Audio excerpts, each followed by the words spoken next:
Welcome again to module number 5, and we're kicking on into the niche market. We really want to refine the niche market that you want to work in and make an offer to. So let's kick straight into it.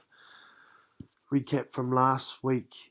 Remember, all failure or definition of failure is due to not taking any action. Once you get this in your mind, you are going to absolutely catapult your business, your project into fruition. The amount of times that we get held back from taking action because of the things we're worried about or the things that might happen, this will no longer happen if you see failure as not taking action. Okay, and then setbacks are just telling you to change and tweak things. There's a quote out there from Toyota, the car manufacturers, is they get up, they fail, and they fail quickly. They readjust, chuck it back out there to the market, fail and fail quickly, so they can get to their desired product quickly. Whatever the market wants, they'll tell them, and they readjust their product, their service, so that they can have the ideal product ready to go to market. And that's what it's about, is those three things, is find the hot market, get it out there, ask them what they want, give it to them. All right, and the process from last week might take a while because there's a bit of research to do, but crack into it. Okay, so this is about really defining what your niche is. All right, we got a bit of an idea last week, and as last week, we've got to leave the cave. We got this blanket of comfort from having our jobs, and you'll see in a minute where that leaves us on the journey of being an expert. But we've got to leave that cave. We were born to provide, we were born to survive, and we stay within the cave, or we stay within our job because it's comfortable. To really get the fruits, you've got to get out and leave the cave. Okay, and remember, what we're focusing on is something you're already good at, and you only need to be 2 steps ahead. If you're not already good at it, it won't take you long to learn how to be good at whatever it is to solve other people's problems in your niche. And you will be, like we said, swimming upstream. Everyone else will be going the other way. It's actually like driving on the motorway the wrong way. So don't be afraid. You will get your you'll get your naysayers, you get your haters, you'll get those who tell you, what the hell are you doing? Because they're going with the crowd. So swim upstream against the crowd. Okay, remember that we've got to get real good clarity on the current situation of the people you're trying to serve, and an even better clarity around where you are going to take them and what is that result. We can't afford to be vague on that result. We can't afford to stand up in front of people who you're going to serve and say, hey, follow me, do what I say, because you might get this, or you might get a bit of that, or you might have a bit of this at the end of it. It's like if you're going to order something from the menu and the waitress says, oh, okay, well, when I bring it back, there might be some carrots on there, or there might be mushrooms. There might be the steak that you ordered, but it might be half rare instead of fully cooked. So, what are you thinking there as the customer? You're going to hand it straight back. You're not even going to order. So, that desired situation needs to be crystal clear. And it's often because you've made this journey yourself. You know what it was like to be in the current situation. You know how hard it was. You know the desires you had. You know the frustrations you had. You know the problems. You know the painful problems that you had at that current situation.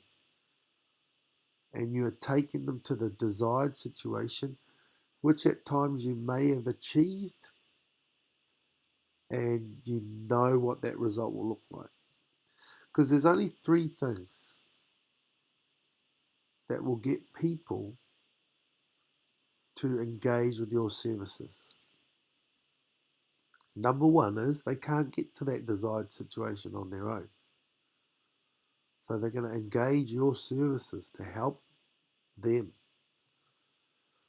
Number two, they might see it, like we can see how to get to that desired situation. But I just want it now. Like I might be in a time in my life where I'm older or I actually need it right now, and so I'll pay for it. Third is they don't want to have to go and try and, find their way there on their own. They know they could, and it could take time, but they want someone who's actually mapped this out before. They want someone who's done the step by step processes before, and they just want to follow it. And so people will pay because this is valuable. If the desired situation is valuable to them, they will pay for you to help them get there. If the current situation is painful, they will pay for you to help them get there. So that's what we're really going to talk about in this module, is really refine where you are on your journey of being an expert, and then where your service product fits within the market.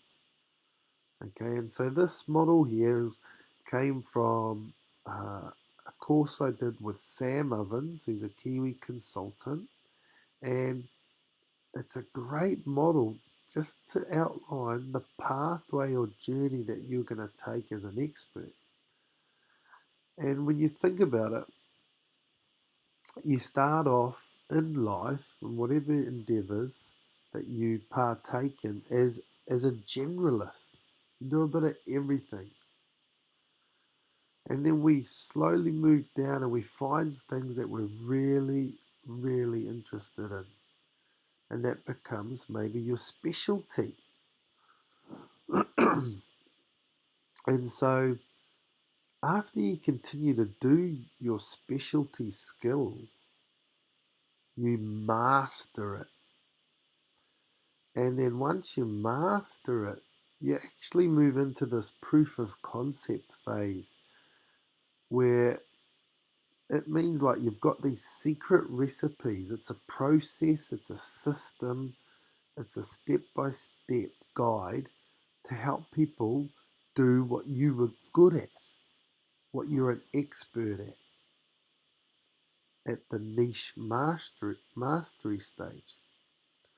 And so when you're in proof of concept and you've got these recipes, it's like baking a cake. You can give that recipe to anyone, and those are the recipes that are going to help them get from their current situation to the desired situation. Now, you can't just come up with these recipes without having traveled from the generalist, identifying your niche or finding your expertise or your specialism, and then being really good at it.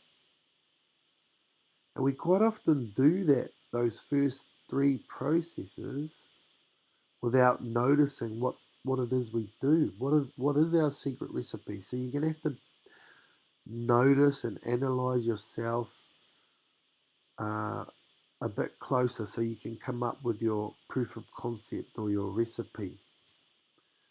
And then we can take that recipe and we can coach others. It might start off one-on-one, then move into group coaching, and then to scale it up, because you've only got 365 days in the year. You can only coach so many people or help or serve so many people per day. But if you want to absolutely blow this out the water, whatever it is you're going to focus on helping people achieve, then online program is the ultimate goal. And again, you only get to that part if you've done everything else. So let's put it into a bit of context. And let's start with the professional athlete. As a generalist, they'll start off as a club player. And as a club player, you'd play anywhere almost just to get the game right.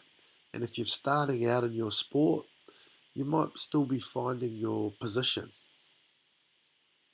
Right? So you're a jack of all trades sometimes, but you're just starting out playing. And then you find your position and you're actually good at it.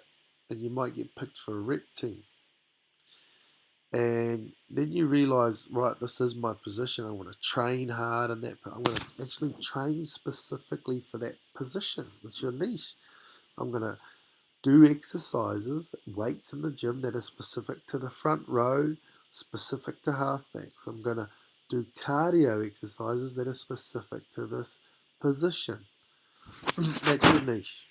And then over time, you master that niche and you can turn into a professional player where you get paid for being really good at your job, at your position. That's your niche.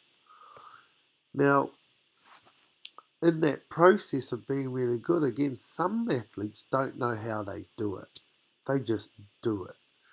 They don't know how they're a good goal kicker or how they're a good first 5'8".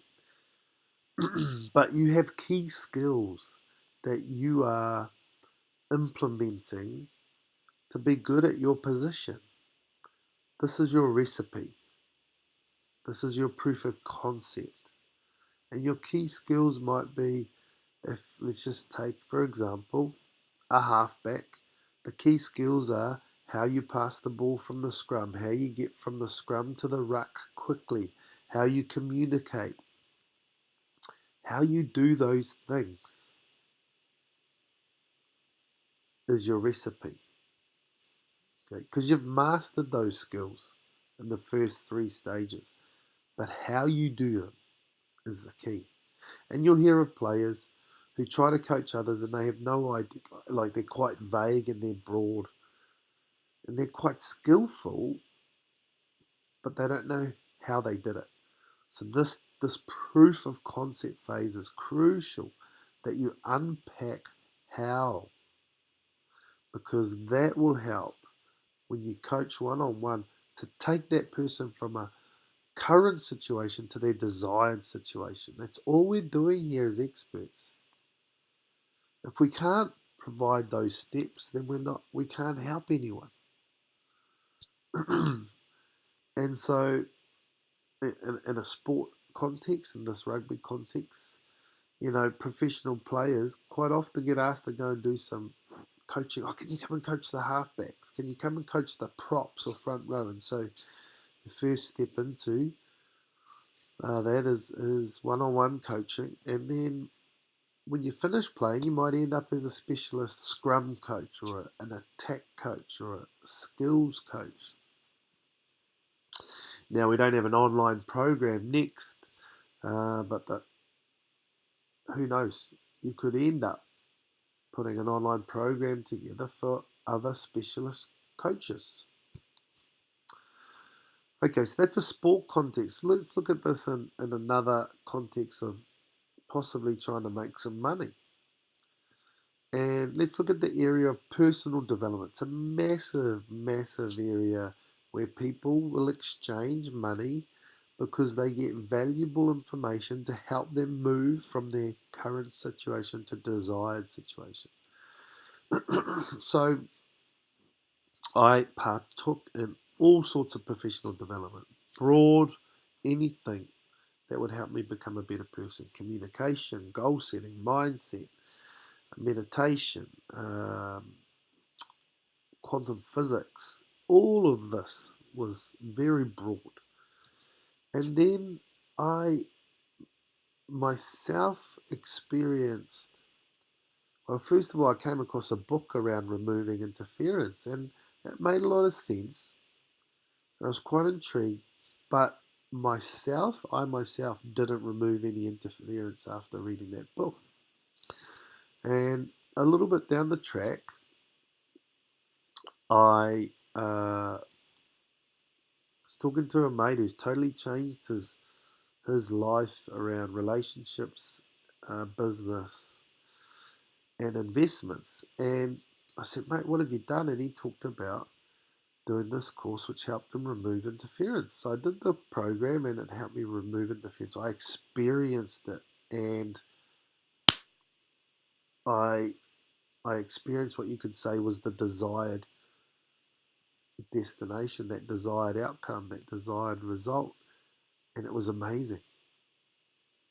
And so I continued to practice that skill of preventing interference and then removing it. And so I was still learning it, by no means a master yet, but I'm becoming more and more aware, so I'm becoming better at it. And I started to notice how I was doing this. I went back and read the book that I first came across around removing interference. I found some TED Talks by a guy called Simon Sinek, who also talked about a concept of removing interference, or what causes interference. And I started to gather all these other bits of information. And you might have to do this. You might have experienced something, but not sure actually how to do it. And so you go through that growth phase again.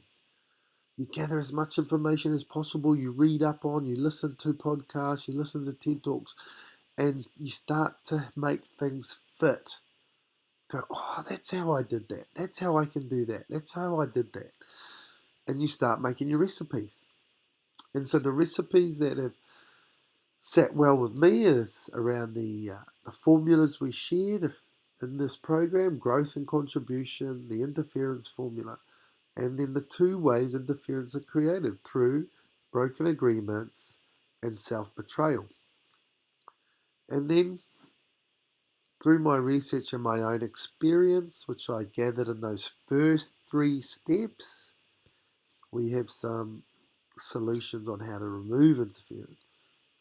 And so I'm working at the moment through this proof of concept phase, and we're here now. You're going through this program, and this is a one-on-one coaching as such.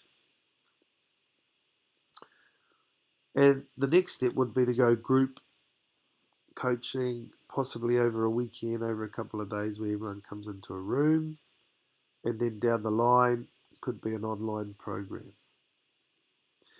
So you can take your skills, identify the niche, and work through this journey. Now the key is to identify where you are on your journey. You'll have a task at the end of this module where you'll do that. And once you're aware of where you are, you know what you'll need to do to make the next step up. It might be more growth. Okay, it might be more contribution, where you start working with others. You might have to really analyze what is your secret recipes for the proof of concept. What is your recipe that's going to help someone else go from their current to their desired situation? It's powerful, and that's the benefit of being an expert. That's that bit right there, that proof of concept phase is exactly why you're an expert. It's exactly, and if you're solving a painful problem, people will give you money. And once I realized that, I felt good about being an expert. And I felt good for once about being able to ask for money. So that's the journey. Now, to help us really refine where we're going to sit, or where you will sit in terms of your service, product, project. This concept here I find is awesome. And again, I love vivid images. It just sticks in your mind. And this blue versus red ocean is an analogy I learned from reading Russell Brunson's Expert Secret book, and I've since then seen it in other publications. But it really sums up where you want to place yourself in the market. And as you can probably see, a blue ocean is where there's no competitors or very little. So there's a lot of blue ocean. The red, however, is the sharks obviously eating all the customers, and it's a fight. It's an absolute dog fight in there to try and compete, for the customer's dollar. And you want to stay well out of the red ocean. And if you have a quick think about organizations or companies that have come out recently in your time, in your lifetime, that have created their own blue ocean. And you think about Trade Me here in New Zealand, which was created by a guy who he was in Wellington, flatting as a student, I think, and he wanted to buy a heater. Now, where did you usually buy a heater from back in the day? It would go down to the shop, but he was a student, so he wanted a second-hand heater. And there's heaps of shops out there that sell heaters, so it's a red ocean. And I can't remember exactly how he came up with the idea, but I think he found something online and realised that it wasn't a really good service. And at that time, there weren't a lot of shops online. But again, as a student, there weren't any second-hand shops online. And so Trade Me was born into a blue ocean, pretty much. Very little competitors. Sure, there were competitors in the physical retail space that had shops selling second-hand goods, auctions, but online is a blue ocean. Another one is Airbnb or Uber, these things that disrupt our industry. Sure, there's heaps of taxi firms, but they created a blue ocean because it was the first taxi firm to enable you to book online, but also enable their drivers to be independent. And so therefore it was cheaper. So they went potentially from a red ocean. They could have said, let's start up another taxi company. Well, what's your point of difference? What's going to make you into a blue ocean? And theirs was this online format booking for customers, but also then independent ownership as such for the drivers. And so we really need to think about how we can create, or how you can create, a blue ocean. And this diagram here, or this map, is really helpful. And Russell Brunson talks about, and Tim Ferriss also talks about this in his 4-Hour Work Week book. There's 3 major categories that people tend to go into market with, or for. Something around relationships, health, or wealth. Now, within these categories, you have your niches. And so to create wealth, you have several niches. You can do real estate investing, you can do share, stock market investing, you can own retail stores, the list goes on. You can have an online store. So that would be a niche. Now, off this niche, you have sub-niches. So, yes, you can make money online, which is the niche. But you can make money online several different ways. So you can have a store, you can provide coaching, you can provide another service. There's many, many niches. And so you could also provide courses. Now, as you know, this is a red ocean. There's many stores online now, and there's many courses online. So going through mapping out my own ocean, when I was looking at courses online, there's heaps. And what they talk about, what Tim Ferriss also talks about, is if you market to everyone, then you market to no one. And so there's online courses there that are just for everyone. So you can go to the Khan Academy, you can look up digital courses, coaching courses, all sorts of courses. But who goes to the Khan Academy? Well, they market to everyone. So I was like, oh, okay. Well, what's going to make me different?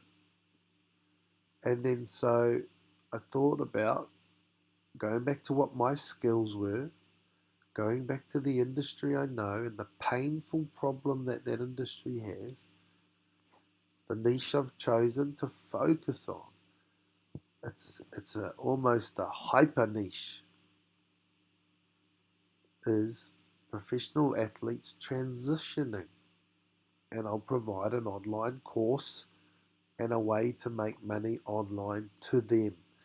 And so how I always try to picture it is, imagine if you're in this massive warehouse of people and they're all there to make money online.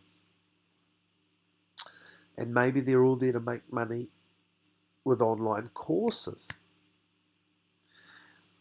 And so if I was to say, right, people, all those who want to make money in online courses, come over here, and they would all come. And that's the message that you want to try and send to your group, to the audience. It's like tapping them on the shoulder. Hey, all those who want to make online courses. Now, if they're all there for an online course workshop, that's great. But imagine if you're out on Queen Street, downtown Auckland, and thousands of people walking past each day. Some want to do online courses, some want to do retail, some want to buy. They all want to buy at various different places. And so if you were to say, right, all those who want to make money, oh, okay, that sounds a bit weird. But you're not really tapping anyone on the shoulder there, are you? Then you might say, right, all those who want to make money with online courses. You're yelling this out off the corner of Queen Street. Oh, yeah, okay. You might get a few more online courses. Oh, yeah. Might be a percentage of those people. So you've kind of tapped a few more. But you want to be really specific. Is that right? All those former athletes, professional athletes who want to make money when they retire. Now you're really tapping them on the shoulder. You're talking to someone. And that hyper niche, once you narrow that down to who it is and what you're going to do for them, is vital. And now, I thought while standing on the corner of Queen Street, how many people are going to be former professional athletes? Maybe a small percentage. But that is the awesomeness about the internet. 4 billion people are online every day. And so, how many of those are professional athletes? Former or current? Okay, so another niche of wealth could be personal development, as we spoke about before. Now, within that, people write books and workshops around goal setting. But what's going to... Sorry. Oh, what's happened here? Oh. Oh. It's going nuts. Here we go. Okay, so you can have goal setting from personal development. You can have real estate workshops around personal development. And you could have removing interference. That was the niche I chose. There's a couple of people in that space, but not a lot. But then even further again, we're tapping people in the shoulder. Again, don't market to everyone. If you market to everyone, you market to no one. By labeling who you are helping, professional athletes is this chosen one here, for transitioning. You're actually tapping someone on the shoulder. They can't ignore that. You grab their notice. If they're interested, they're interested. If not, they're not. But you're tapping them on the shoulder to turn around. And so, again, there's only a few people in that market space. So you need to do your research. Find out what competitors are playing in your ocean. What are they offering? What are they not offering? And place yourself so you can create a blue ocean. Now, you might have to take the same sub-niche, but just hyper-niche it by targeting specific people. Or you may have through your expertise, you may be able to provide a service or a product that creates a whole new sub-niche, which means a whole new blue ocean. Now, once you've mapped this out, gives you a clear picture, and the challenges, or one of the next steps, are to attract those customers and those clients to your blue ocean. If they're already doing personal development around goal setting, mindset, why would they then come and do a workshop or read a book around removing interference? Why would someone who's already doing a course, an athlete who might be doing a course, come and do a course for professional athletes? And Russell Brunson talks about a switch, and I'm going to call it the wife swap, because these clients or customers are going to be comfortable with the service or product that they're already using. One athlete might already be comfortable with doing courses online with another organization or another service provider. And so it's like their partner or their wife or their blanket, they're comfortable in that. We all use the same toothpaste most of the time. We go to the same place in the supermarket to get the toothpaste because we're comfortable with it. We're familiar. And so your customers and clients could be very familiar and comfortable with the product or service they're already using, and you want them to switch or swap into your new offering, into your blue ocean. And so think about it. What would make them swap their wife or partner? You're going to have to put together a real distinction in how you can help them. That's that recipe. And the destination, the desired result, you're going to have to be very clear. That's the clarity needed for you to swap your partner or your wife, if you have one. You're going to have to know what you're going into. Swapping for is the bomb. You're going to know. You'll want to know that it's going to be exactly what you've always desired.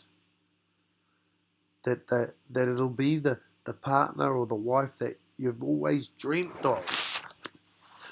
that there is absolutely no doubt. There leave no doubt. There can't afford to be any grey for when they swap. Okay, and so to help us with that, you need to go and map out your ocean, do this exercise, and find where you fit in the ocean. But the next part is to really then put into words who it is you help. What are you helping them to achieve? And how are you going to do it? And this elevator pitch statement you need to know off the back of your hand. Because you know what? When people ask you, oh, so what do you do? This needs to come off the tip of your tongue every time, and it needs to be smooth, it needs to be clear, and it needs to be punchy. Okay, and it can't afford to be, oh, yeah, I do a bit of this, and then I do a bit of that. And, you've all heard someone you've asked, and it's really vague, doesn't capture you. And so the statement or the words in there that say, I help, ... to ... by ...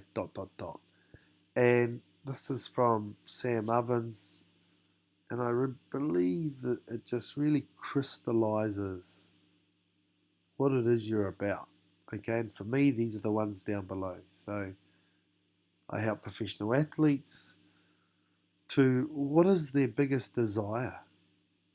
And we narrowed it down to we did a survey, and the two themes out of our survey to professional rugby athletes were they desired most was getting into coaching professionally or owning their own business.